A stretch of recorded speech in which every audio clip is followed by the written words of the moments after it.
Good morning, Juan. Good morning, everybody. How are you doing? Good morning, brother. How are you, man? I am good. I'm good. I got my cup of coffee. I'm ready to get going. Yeah, I got some already. That's a real cup of coffee right there. You'd be flying out the end of the show, man, with all that caffeine. Hey, man, you got to have a lot of rocket fuel for a rocket ship, man. That's all I got to say. I like that. That's what it We takes have to live life. our phrase for the day: the rocket fuel for the rocket ship. I like it. This is going to be a fun one, Juan. Obviously, we go back, so I'm super excited to dig into this one. Just for everybody out there, obviously, we're live here with Juan Fernandez, but it's a fun show, and it makes it way more fun when you engage, when you ask questions, when you enjoy a cup of coffee with us. So if you're on there on the stream, say hello. I know Juan would love to see you. Ask a question. I know Juan would love to answer it. If you're watching the replay later, it's great to see you. Join us sometime on a Thursday morning. It'd be fun to have a cup of coffee with you. We're here on Coffee Chats, totally unstructured but highly caffeinated. All the rocket fuel you've got there, Juan. I'm excited. I love every show, but this one I've been really getting amped up for because you and I have been collaborating and working together for half a decade almost, if not a little longer. And this seems like you're always energized and visionary and building really cool stuff. But this one seems like a really big one for you. So I'm super excited to dig into it. But before that, most people tend to know me. If they're jumping on my show, I'm just the host. Who cares about me? I want to hear about you, Juan. I want the real story, though. I don't like the 30-second elevator pitch. Tell me the Juan story. We got a few minutes. Introduce yourself. Tell us some fun things about you. John, and it's great, man. I really appreciate this, and it's exciting to be here. And for those that are out there, and one of the cool parts, I was mentioning this to you earlier before we went live, is the people that have engaged pre-show, which had a lot of questions, and so I'm really excited to have you guys on the show. And again, I talk a lot about this, John, about building community, man, and that to be true. We serve on a number of places where we're all focused on building community, but I think sharing those beginning stories, right? Those how we got here stories are important. And you asked where I got started, and I'll be honest with you, it was a little place called AOL back in the late 90s, man. And I talked to a lot of folks. Today it's kind of full circle. I look at where I started to where I am, and I was talking to one of my friends that used to be on the floor with me at the call center, and I said, of all the things I ever thought I would be doing was owning a call center. Let me tell you a story. That was never something when I was working in cancellations with no tech career in front of me. I never thought one day I was going to be building the future of technology. That's for sure. So it's just an interesting opportunity to be here, John, meeting wonderful folks along the way, collaborating on new opportunities, building this thing called the channel, and really serving the community with, all of how we got here. And so, for those that don't know me, I started off, and I just mentioned I started many moons ago at AOL, got a bunch of certifications, through CompTIA, went on to build enterprises and, struggled through that, and then built an MSP, failed at that. And then, went back into industry, came back out, built another MSP, took it to about 20 million, exited that, came out, brought some SaaS companies out, invested in SaaS companies, it's just, and now here we are full circle. And, this new evolution of time, in 2025, I started talking about this. I started hearing a lot of numbers around the industry, around MSP versions. And I was like, hold on a second. I've been here a long time. I don't know if I agree with the timing of these numbers. So I started talking about where we are versus where we're going. And I started raising a flag called MSP 5.0. And 2025, I started looking at compression of time and thinking, where are we going to be? And one of the questions that I came up with, John, and one of the things that was bothering me was, when I was talking to MSP owners, like they really didn't have a plan for what was next. And it started to scare me. And, I call myself a resident MSP, brother. I sit here on the porch and I've watched this thing come and go and ebb and flow. And I've stayed here the whole time sharing and really giving back to try to help, in any way that I possibly can.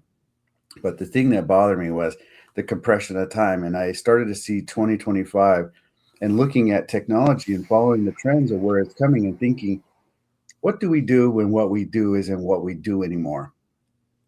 And I started asking people that question, and they're like, I don't know what we're going to do next. And I'm like, and that's the problem. So that's why I decided, okay, I got to help everyone move quick. I got to build a bridge to the future here because they're not going to make it. That cliff is coming fast, and I don't think a lot of people see it. And so my intentionality was to try to get as many people across it and get them up on a platform that they could look over the fence and see what's really coming. That's major change. And so this is what I do, man. I'm super passionate about trying to help this community grow and ebb and flow. And, one of my main flags that I carry now is my mission to restore the entrepreneurial ecosystem. And so curate new entrepreneurs and try to help people move into the future, bro.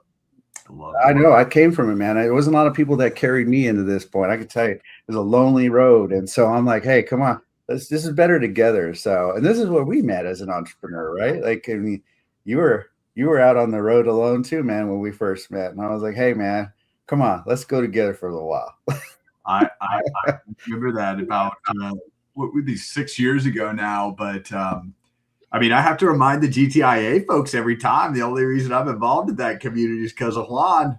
So there's a lot of communities from that spawned off, but it's a lonely road, and especially it's a difficult road. You talked about the framing compression of time. I want to pick that one up first, but I told Juan I'm going to keep this comment up until somebody drops another, because I like Juan Mac and I like Juan Fernandez. I don't know if that's the show, but we're keeping this up until somebody else has something else to say. This is my favorite Juan, bro. Like there's a lot of Juans, but there's only a few of us in this channel, bro. And me and Juan say that we're the other Juan every time. And so, much love, Juan.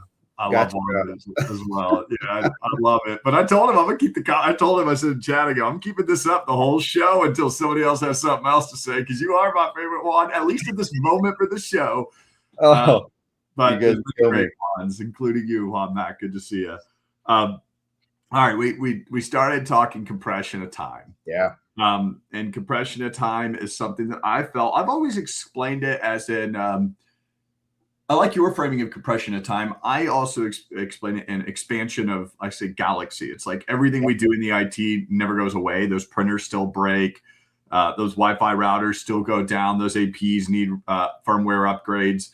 And then the next iteration or number, MSP3 or whatever it is. Now we have cybersecurity. Now we have AV. Now we have, SOC, and we have to build out a security operations center, and we have to now support EDR and MDR and XDR, and next generation now is this AI era. And so the printers still break, the attacks still come, the laptops still need rebooted, and now we have to somehow support AI. And so I say it is an expansion of the galaxy. It never collapses. And you talk about the compression of time, and I think they're both factors. We've got more to be done and less time to do it. And I think that is a real pressure I think the whole industry faces and feels. And I think it's a pressure you're hoping to put a release valve around. And so, you talk about building a bridge and helping MSPs who are reacting to the future. Tell me a little bit about that bridge. Like, help me understand what that bridge looks like. Help me understand a little bit about how you're seeing this future industry come out. And it's interesting because, a lot of people ask me, who do you sell this to? And I said, dude, we don't sell really. People buy. And one of the interesting comments that I got from a private equity guy that was coming in here to look at what we were doing, he said, Juan, why are you better than us? And I said, because you don't have enough time to get good enough. And I was referencing the time of the event horizon that it's going to take for them to get to an exit, right? They only have a certain amount of time before they hit their next financial event horizon. But to be honest with you, as an industry, we don't have time to get good enough right now, right? We have to move faster. And so when I purchased Nocta, one of the things that I was very intent about was, a lot of people kept saying, hey, Juan, you built an MSP. Great. Good for you. That was an awesome ride. You've been talking about how to do that. And I'm like, I'm trying to tell you how to do it. And it wasn't good enough. But when I show people how to do it, then it's very different. And so I decided, all right, I'll go buy some MSPs and I'll do it again.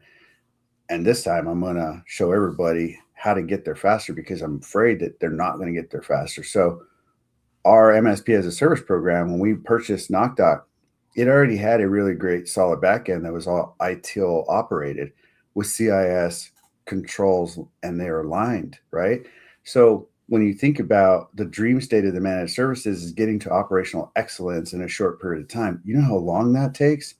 Yeah. It takes a really long time. And, even if you wave a magic AI wand over it for, this automated ticket resolution, you're still not fixing the operational challenge of the organization.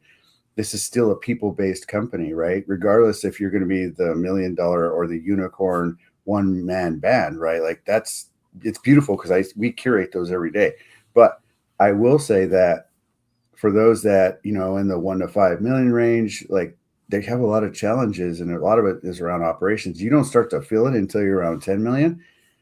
And even at that point, you realize, hey, I should have fixed some stuff that I should have done in 1 to 5 million. And now I can't scale because I'm just throwing people at a problem and it's a broken process. So a lot of what we built is the refined process for service delivery, which is why we can deliver it as a service, because it functions at a scalable capacity, right? And that's the challenge that you have as a, $1 to $10 million MSP, is that I didn't know I needed to build that operational excellence. So I spent another few years in that 10 to 15 $1 million range trying to tool it out and hire that middle management, put in the right processes, go back through everything. And this is where we start thinking about structure and operations and security and compliance first, and outcome-based delivery, right? So with us now, startup MSPs can just grab and go. And so we've changed a number of things, and this is why it's an important landmark, because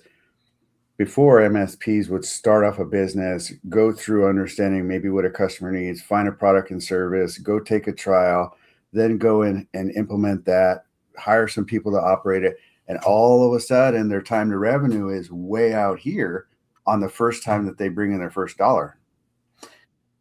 Well, now we've compressed that time down to day one, which is not just time to revenue, but time to profitability, because it's everything ready to go out the gate, turn, go, bill customer, collect money, keep the margin, pay us, and you got service excellence, right? Like your compression time for deploying products, services, and support is 0 day, right? So now you can move faster into the AI consulting, security, compliance, migrating the customer up to business transformation. And this is where I love to watch, because I get to see it, and I get to watch like the glint in their eye. And they're like, so many MSPs, dude, come to me and they're like, God, Juan, if I'd have just had this 10 years ago when I was in my prime. And I'm like, well, you have it today, right? Yeah. Like, so it's cool, man. It's a wonderful thing. Yeah, I love. I can hear the energy and the excitement and what you're building over there. I want to pick on a term though, or two words and a phrase. Sure. That you said. You said a word, operational excellence. What do you define as operational excellence, Juan? When your entire organization and everything that you do is fully documented and it has SLAs built around it, and you can verify that not only in just talking, but actual quantifying and measuring those moments as if it, I talk about this all the time, and I use loose terms like quarter in, dollar out, and understanding how when the customer goes in, does a dollar come out of the machine? Yeah. Like for us, I listen to the noise in the machine, because if the coin gets stuck, it's very similar to going to Vegas. You're just gambling on something. And if that coin doesn't go through that machine every single time and doesn't pay out, then we don't have a scalable mechanism for success. So for us, operational excellence is making sure that every single thing that comes through here is measured, and we know exactly where and how it gets done. And that's why we created something called the world's first elastic service provider, because not only can we make sure that the quarter goes in, the dollar comes out, but we can also try to help the MSP stitch in to where their value equations are amplified, right? So that we take the part that they're not good at and stop where they are good. So that's the beauty of operational excellence, is that I can tune my machine to your success and help you deliver the value that you are good at. Mm-hmm. right? And take the parts away from where you're not and detract and add that as a combinational force of entry. So that to me, I mean, we show it and we, that's why we're white label, because you could take our entire operational magnitude and then go present that to the customer. And as soon as they see it, they can see themselves being successful with you. And that's the no you get when they don't call you back is no, it's not that I didn't need it, not that I didn't want it, not that I couldn't afford it. It's not that you didn't have a great pitch. I just don't see myself being successful with you. That's what they never say to you. And it's because you don't have a process for their success that they can see. And with us, now they can take this and they put it in front of a customer, and all of a sudden they're like, dang, that whole thing's spelled out. And look at that SLA. It actually does what it says. And I can call the customers and they'll verify it. And every customer. So we did a test alongside a private equity guy that came in here. They had bought an MSP and they wanted to test us out to see if we were better than their MSP. Well, they took this customer, they stuck it in their MSP, and then they measured it, and they were around 70% CUSAT. And then they took this customer, migrated him over to us, friction, lots of movement, changing everything, stuck them in with us, and then they ran them through, and they came back to us and they said, we want to show you something. We measured every ticket at the highest level and went back and measured and asked everybody what they thought just to verify this, because you came back at 97% customer sat and you doubled in ticket. They actually started calling you more and you still performed better. And it was like, it's because the model, what you were putting it through before was, I hope it works. What we're putting it through is, we know it works. So it's a very different model. And they said, okay, well, we're moving everything over. We need you to talk to our MSP. And I thought that was the first time I was like that. I didn't see that as being one of our bigger customer types, but sure enough, it is. And so that's where we see operational excellence and is the measurable tangential components of it. Like, they need to stand on a solid foundation of trust. Not only just the MSP, but the customer needs to trust it. Otherwise, they're not going to trust the MSP. I like that. One thing you said there, and I want to try to step back and provide for people that are listening in the MSP world that go, hey, like, I'm trying to, operationalize my practice a little bit better. I'm trying to put that plot of what success looks like.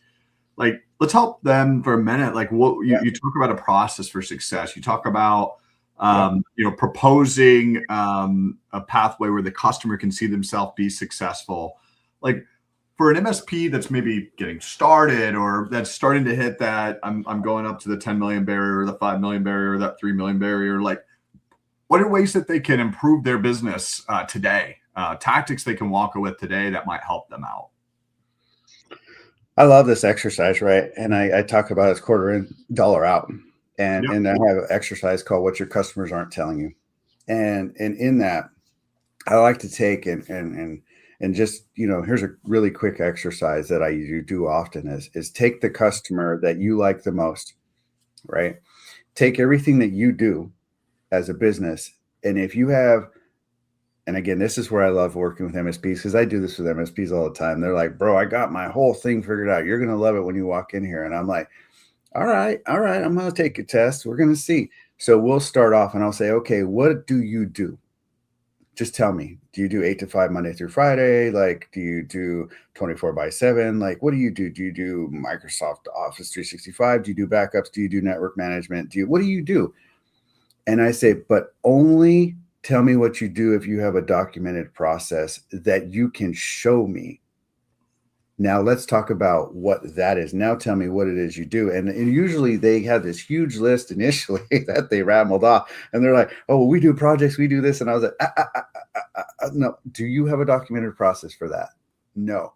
Okay, then you don't actually do it. You wing it. That's different. So let's write down what you do. And generally when we do this, we put it on the board of what they do. And now I say, let's take the customer that you love and let's drop that quarter in here. Does the customer that you love need this? And I say, what else do they need? And they're like, well, maybe they need these 2 other things. Okay, well, those are things I thought I heard you say earlier, but you don't have a documented process yet for, right? That's correct. Okay, now let's take the customer that you dislike and let's drop them in here. And immediately when we drop that quarter in, you can see the drastic misalignment is generally the things they say they can do versus what they actually do. And I'm like, the reason why you don't like them is because you don't have a process for your employees to be successful, which creates a friction between you and the customer. And that customer can feel that we're not a good fit. Yeah. Because that's not what you do. And so simplistically, that's the process that I use with MSPs to help them understand how to quickly get in. And so backing even further out is defining what it is you do, right? And being able to show that. One of my where I won the most with in back then and even now is demonstrating our capabilities and illustrating those moments and talking about your onboarding journey. I have a whole thing called the customer journey that I built. It's probably the most copied content that I think I've ever built in my history of my life, which shows the interlace of every step of going through the managed service journey. And if anybody here on the show wants it, just ping me on LinkedIn and I'll send you a copy. And it was the first time I think a lot of MSPs saw what a customer journey looked like for success, like all the steps of what do I do? How do I talk to them? What are the things that we do? And I don't think many of us start off with that. And so it's not our fault. We were taught this. We're taught to hire smart people to do a thing and then we'll all figure it out. That's not true. It's not people, process, technology. It's process that empowers people to create a great company that creates a great technology. Like if you define the process for success and give it to the people, you'd be amazed at what happens. And I'm just trying to illustrate those facts of how to do that. And so you asked the question, hopefully that. Oh, it's great. I think there's a phenomenal. Sorry, I didn't mean to interrupt you, Juan. No. I just got excited. I thought it was a wonderful exercise. Like it's something that's super practical, is super applicable. And if you're an MSP on the stream, you can run that in your next leadership team meeting or run it in the next OKR planning session to start determining what's going to be in your OKR. It's like super tactical tip there from Juan on what you're doing. And I see quite a few people in stream. I would say lots of folks ask questions. Feel free to jump in, ask anything. Yeah. I know Juan will answer anything. Most anything. We're going to keep it stream appropriate, but I want to talk about that. Like, I want to kind of pull that thread back a minute because you said if it's not documented, it's not something you really offer, or similar language to that. And often those items become the ones your customer don't like about you. How I would love to get your take on this, like any tactical practice recommendations, like the velocity is moving really quick. What we have to offer is changing dramatically. How do we keep up with that, especially in an era right now? I'll say it quite frankly, like I don't think the industry has figured out this AI thing at scale for sure. So when we're in this like experimental phase, like right now MSPs, a lot of them I talk to are ad hoc and they're trying to figure out what it looks like to their customer. If it's not documented, it's not something that their customers are like, but they still have to figure out what the documented is. So any thoughts on that kind of juxtaposition where you're in between this like experimenting space? And then Mike, I see your question. I'm going to bring it in next. Yeah, I think that, and again, we've been here before, right? And I feel like this is Groundhog Day a little bit because it's not like the technology that just arrived at our desk is something that we haven't seen. I mean, when we saw cloud come in back in the early break fix days, we all started running and just bolting on cloud. And the next thing you know, we're like, oop, best practice didn't jump in there. So now we got this cyber era because we created all these holes, right? Like, and now we have a cyber era. And now, now we're going to go jump in and we start deploying that. And now we got this, now we got to get really good at cyber, right? Now we got AI coming in and we just, here's the thing about it. I always ask people, why did you do that? And I ask a lot of SaaS companies that come to me for investment, why did you build this?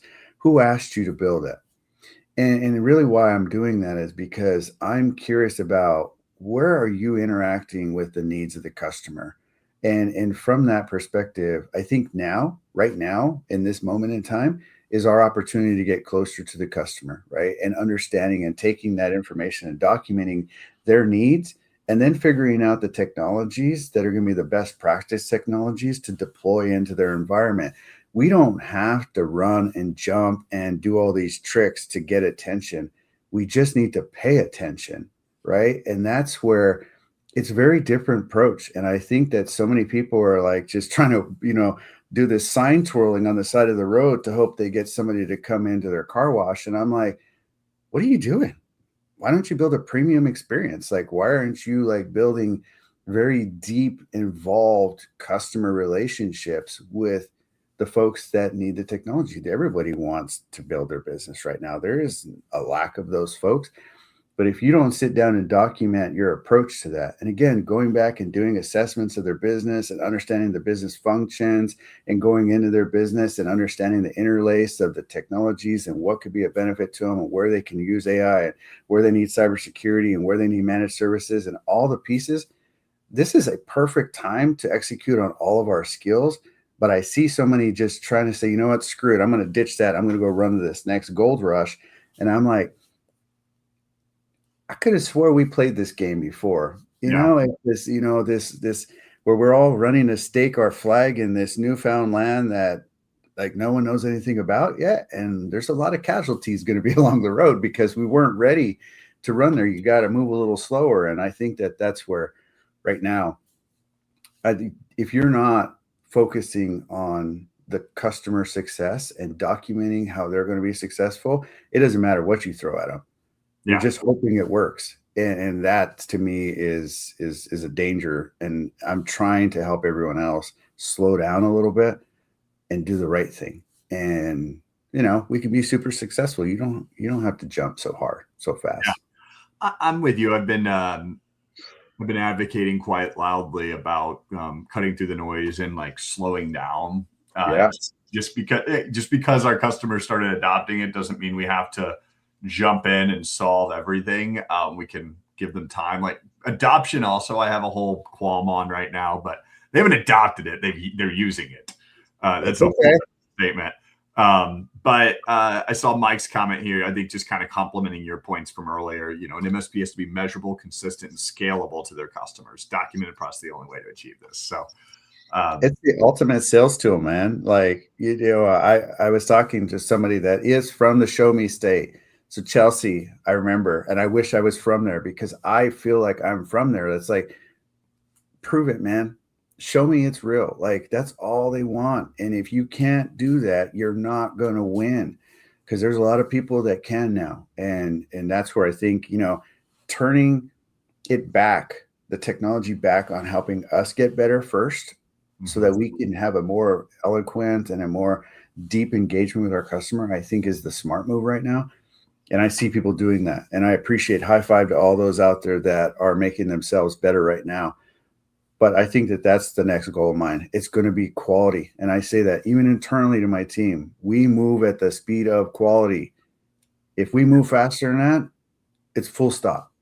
Like, no way we're doing that. Like, I don't want to take chances on this moment. Like, it has to be perfect. And for us, it can't be anything but we get audited too much. Yeah. That's fair. I think, where I was resonating on the quality point, beyond the compliance and the obligations you have to your customers, sure, which is a pretty big, important point. I think in the era we're living in, there's so much synthetic. This is like, it feels fake in a lot of interactions in a lot of space. And that quality, I think, will shine. I mean, real interaction, real people, real touch goes a long way when half the stuff we see out there is not that real. And so I think there's a whole, I wouldn't call it a niche, but a value prop in the real right now. And I think that's absolutely a flag somebody should be flying. Well, I will say for us, I'm going the opposite direction, right? Like a lot of folks are headed toward this, AI first IT approach. There's a lot of money being dumped into that. There's a lot of platforms that are headed that direction, and they're not shy about what they want to do with it, right? Like they're thinking human last, right? And we're going human first, right? I don't believe that there will ever come a time where there's not going to be a required human connection. I mean, look at this, man. I mean, even if we are remote and we're virtual, dude, we still want to have, this is so, it feels good to talk to other people, man. And I don't know why we keep thinking that people want to talk to bots. Like, well, yeah, you speak my language, Juan. Like, I mean, here, my take on it here is like the value of the MSP industry is the connection with the customers. The reason that everybody wants to be in this industry is that they have access to the small businesses as they talk through them. But like the only reason those relationships exist is because somebody built them. And you cannot just take AI and layer on top because it's a short-term gain with a disregard for the future. And so it creates it creates a bit of a dichotomy there that, well, not a dichotomy, it's more of a just short-term thinking, quite frankly, is maybe the best way to put it. I love Michael Riggs' comment here. Michael I'm excited to hear where you're at, Michael, these days, man. That makes me so excited. But we move at the speed of quality. I think there's a lot of pressure to move at the speed of vibe slot being driven by 100%. 100%. Here's the thing, right? Like, I see it, right? Like, again, it's back to that gold rush methodology. Like, this is kind of, I remember doing cyber. I was doing some master classes, during the pandemic to try to help people get into this next generation. And when I always started that session out by, we hear this trend of being a master of all, a jack of all trades, a master of none. And I said, but today we're going to embark on being a master of some, right? And I think that when you're good at something, people like that's an opportunity, right? Like, and I don't ever think we're going to get away from the human component of excellence, right? And I really want to see us double clicking on how we're actually becoming better.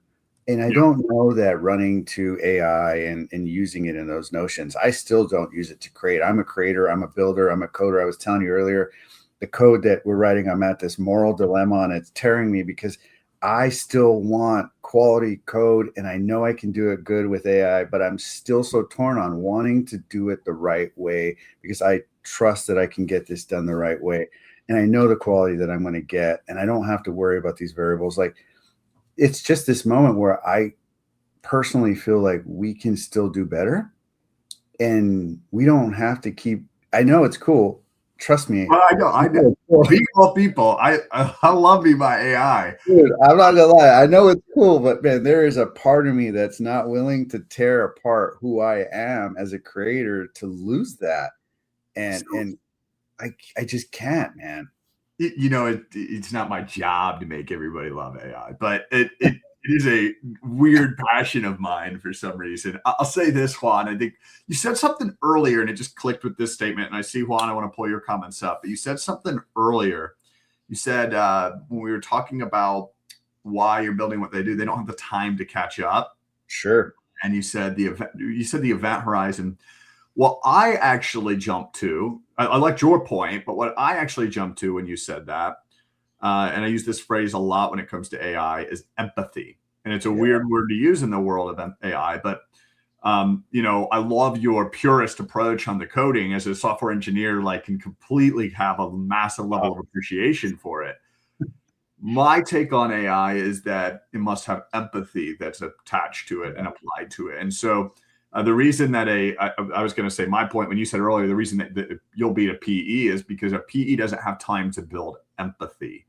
They can build fast, but they can't build empathy fast. And you can't build the right products or the right, trap's the wrong term, but you can't build the right offering that people love and stick with without empathy.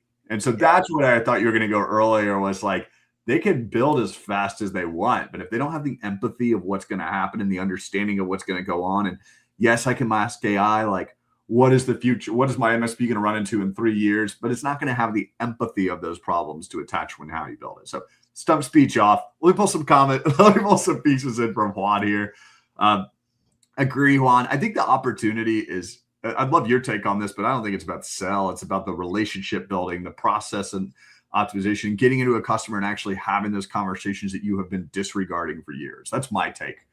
Thoughts? Yeah, the beauty of what we are, and again, one of the very different things from what we do, we also, not just do we do, knock, sock, and service desk, we also do co-selling. So, back to the show me, right? Like we get in with our customers, we change out our banner and we go in as them and we actually show them how to sell outcomes and actually work with them and negotiate scope, not price, because they make a lot of money with us and we never negotiate their margin. They get the hardest decision they make with us is picking their margin, picking all their products, because they can pick anything now, right? Like you can have pretty much anything you want in our world, which is not normal, right? Normally you have to shove them into a box, and now I can have a box of 1,000 Legos and build all these different cool little things out of it, right? So when we go and we actually co-sell with them, and so we do something very different, right? Is showing them how to deliver that outcome-based value, and that changes a lot of things. And so when you get to see that stability level and actually see the light, the eyes of the customer and the light turn on in their head, and they're like, okay, cool. So we like this. That moment right there is when it shifts for everybody, because they're like, my God, it actually works. And then you start talking business strategy. Okay, now let's talk about when we're going to get into the strategic components of what we're going to do with your business and how we're going to grow it. Flipped switch, man. I will say one of my I had to pull this up. No, I had to pull this up because you go on your speech. It's aligned exactly with what Juan's saying below. Yeah, and I didn't see his comment before I saw it now, but you're right. And I've been talking about this. This is when I started talking in 2025 about MSP 5.0. I said the next generation of is managing change. It's not managing problems. It's not problem operation as a service anymore. It's managing change. How are we changing their business and migrating them into the future? What are we changing? Like, that's who we are. We're change agents, right? And this is what we do, right? We help them change their business through the thoughtful use of technology. That's what we do, right? That's what we do next. The question is answered. We help them change. We evolve, right? We look at new technologies. That's what we've always done. Like, we're still not blowing out fans and computers. You know what I mean? We're not chiseling wheels anymore. We have autonomous vehicles. We have autonomous infrastructures. Like, it's just the application, but understanding that customer and the interlace and helping them change from where they are, from these blue collar businesses into these enterprises and next generation companies. That's what we do. Right. And that's what, I really feel like we have to double click on that right now. Yeah, I'm with you. I like that. And I have a real good hot question take coming up here in a second for you. I just wanted to pull Michael forward, Mike Riggs here, a great product leader, great technology leader. And I love this point here. It's not about adopting the headless carriage in favor of handcrafted works. And as a vibe, like, I'm a vibe coder, but I'm also coder, and there's all sort of different roles here. But I know exactly what you mean here. Is the way I'll frame it is, it's not about letting go the wheel to AI. It's about making sure you're constantly driving that path. You can't ever let it really drive that autonomy away. You can move faster with it, but you can't leave it to the reins. I think it's kind of from that. I agree. Call me out, Mike. No. And I appreciate that. I think all of us, this is our moment, right? Like, regardless of what we're hearing from an external pressure perspective, and I see it, man. I can't even tell you how many folks have put in front of me some very similar products. And I'm like, do you know there's about 15 others of these, right? Like, do we really need this many? And this is where, not 15. We need 100. I'm just kidding. Sorry, I'm just joking around. There are so many people building so many dang things right now. It's insane. I can't keep up with what everybody's doing. I used to be able to keep up, but now that you can vibe code every person in the world says that stuff. Well, yeah, that's a whole other. That's a whole other. Bad because there were folks that had brought in some products, and I was like, MSPs have already building that for themselves, right? Like, I don't really think they're going to pay you for that. Just so you're aware. And they were like, oh man, and that's where I think that as a community, we need to kind of go back to our roots a little and like share more. What are we building? What are we working on? Again, thank you, John, for what you're working on. And again, Riggs, you too, man, you folks that are out there that are building stuff, that are openly sharing what we're doing, because the better we know what everyone else is doing, the better we can. And I talk about this community over competition moment. And that's where this horseless carriage is coming from, is that we don't know what everyone else is doing. So we got all this weird stuff. I mean, some of it's just feature-based builds and some of it's actually platform like.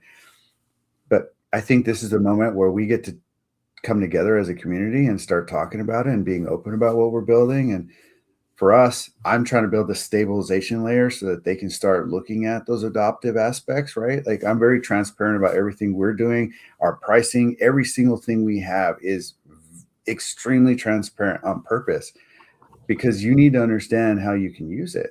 You need to understand how to activate it, right? You need to understand what can I grab next. And again, this is where some of the vendors that we work with, we're changing the mindset of how we work together. Like we had a big announcement with a company called Kaseya. They've done stuff with us. The industry never would have thought they would have done. Right. So this is where I think everything's changing. Everyone's willing to do it different. It's just, how do we do it different? Do we need to do it ourselves or do we need a partner? And that's where I think we got to make a decision here.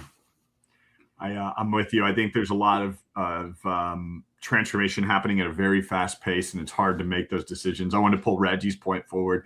I know I was like getting fired up when he called us change agents too. I got it written down right here. I'm a note taker. That's the future. Transcripts, but I still write my notes. But I know I got fired up too, Reggie.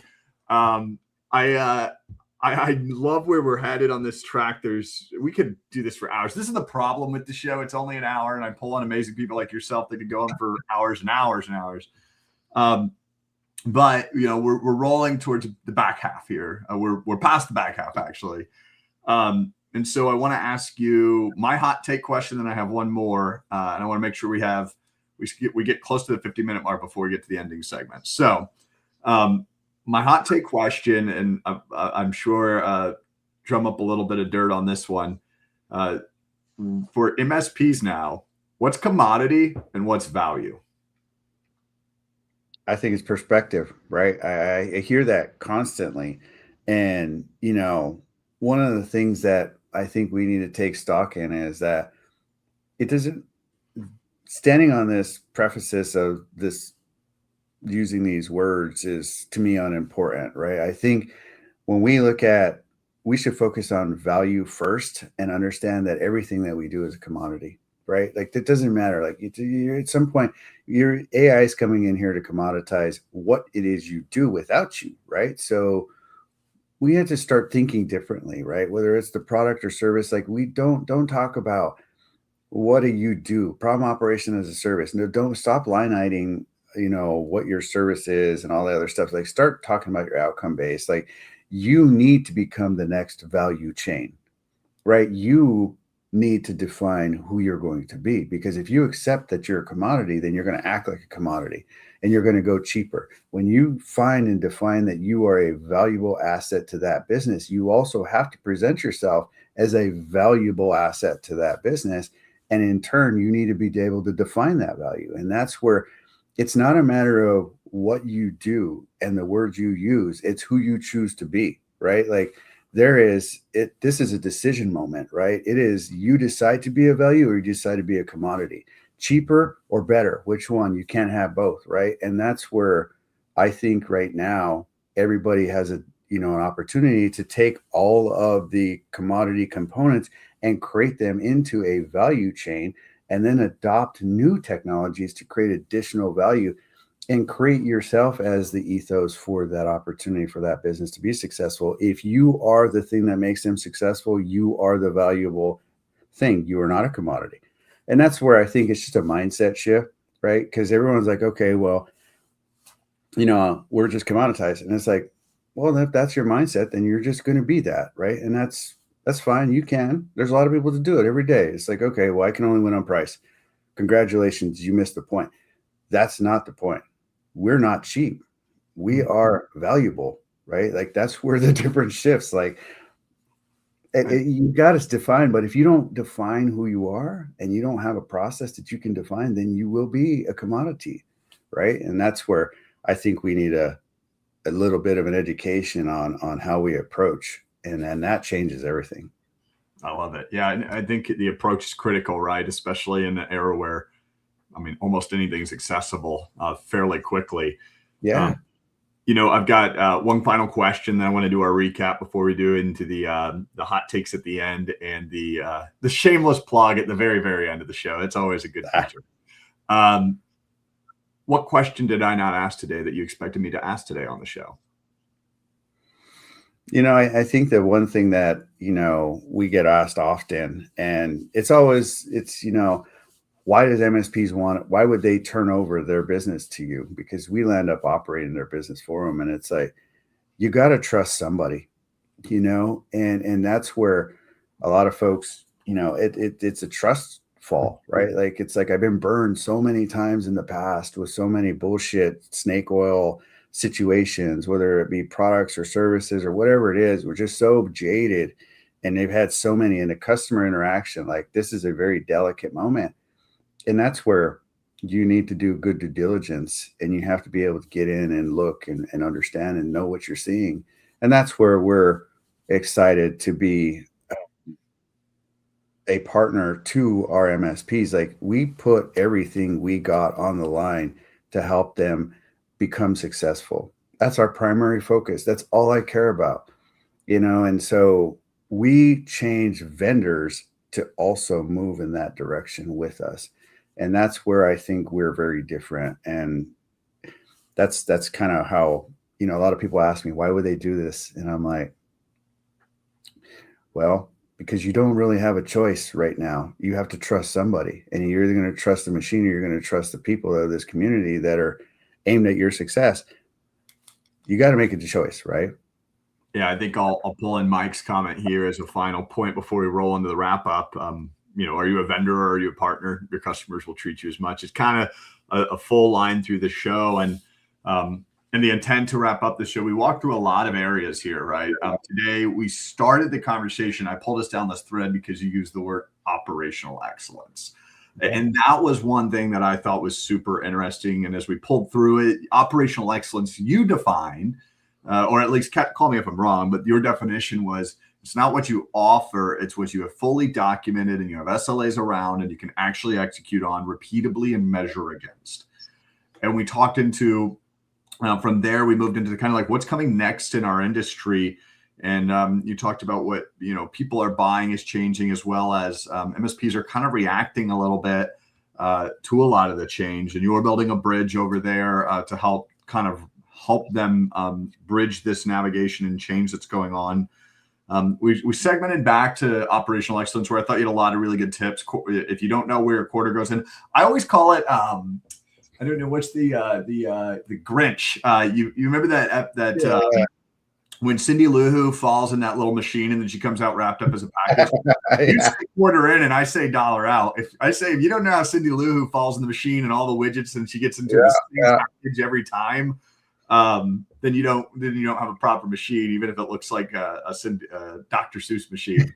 But that's kind of what we're all running, is just a little bit of a Dr. Seuss machine. We just need to know what goes in and what comes out.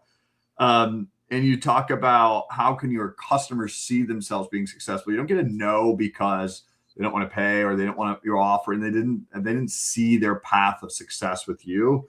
And so that's how, as we wrapped up, you talked about positioning is critical. And then finally, you offered a really good piece of advice for MSPs out there. Put all of the offerings that you have on a table on a whiteboard, and then cross out the ones that don't have a fully documented or measurable component to it. Now take the top customers that you enjoy working with and the customers you dislike working with. See how many of those on the left-hand side that you love working with are still in those circled buckets, whereas the ones you dislike are likely the ones crossed out at the top. And that's a great thought exercise your team can run in under 30 minutes with the leadership team. So I love a good tactical takeaway for people. And then finally, we got into the hot takes. We got Reggie all fired up. He's all fire everywhere. He's loving it, but I love it. Change agents and the mindset shift that has to happen is really critical for our industry right now.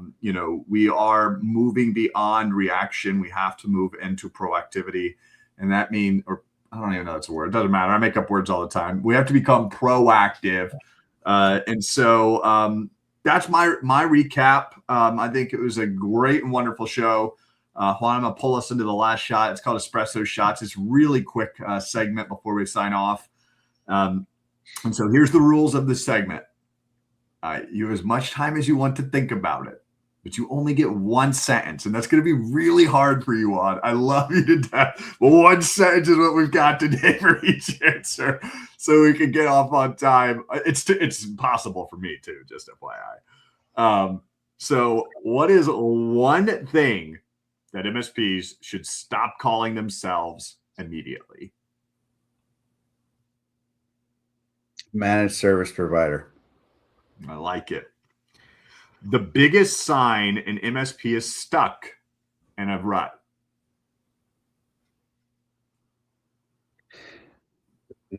The silence of it doesn't work. Yeah, I'd say customer silence is a very bad rut to be into. What is the first concrete change a traditional MSP should make this quarter?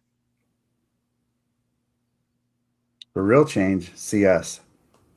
Say that again. I'll give you a semicolon here. For real change, see us. I gotcha. One partnership or capability that accelerates modernization more than anything else.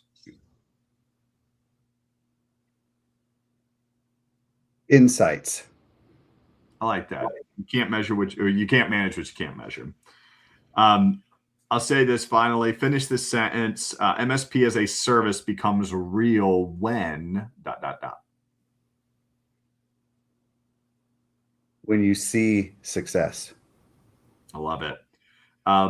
Juan, it's been fun. I want to get us wrapped up so we can roll into our final show. I hope you've enjoyed the episode today as well. It's been fire, dude. I've had a lot of fun today, and I'm glad some folks were in here throwing some great comments and questions. This has been amazing, and I've had a lot of fun here today, John. Thanks, man. I try to make it enjoyable, but I do appreciate you taking an hour out of your morning, having a cup of coffee with me, and like a minute or less. Yeah, I was gonna say I gotta go refill mine. In a minute or less, so we can be out by the 55-minute mark. Give us your shameless plug. How should they reach out to you? Why should they reach out to you? You got it. You know, and I say this often, for those MSPs that want to see, you have a choice to make. You can either continue to operate the machine, or you can see what it's like to run the machine, right? And when you run the machine, if you want to see what that success looks like and you want to explore what the possibilities are, come see us. We'd love to show you around, show you what, day one profitability could look like. And we'd love to be a part of your success. So come see us, MSP-AAS, or come see us at knockdoc.com, or hit me up on LinkedIn, and I'm happy to show you around a whole new world and then that we're building over here that's built around your success. I love it, Juan. Well, this has been a wonderful show. Thank you, Mike. Thank you, Reggie. Thank you, Riggs. I don't know why I was calling you Michael on the show earlier, by the way. Thank you, Juan, the other Juan that decided to join us on today. This has been really fun. Cheers, everybody. Have a wonderful Thursday.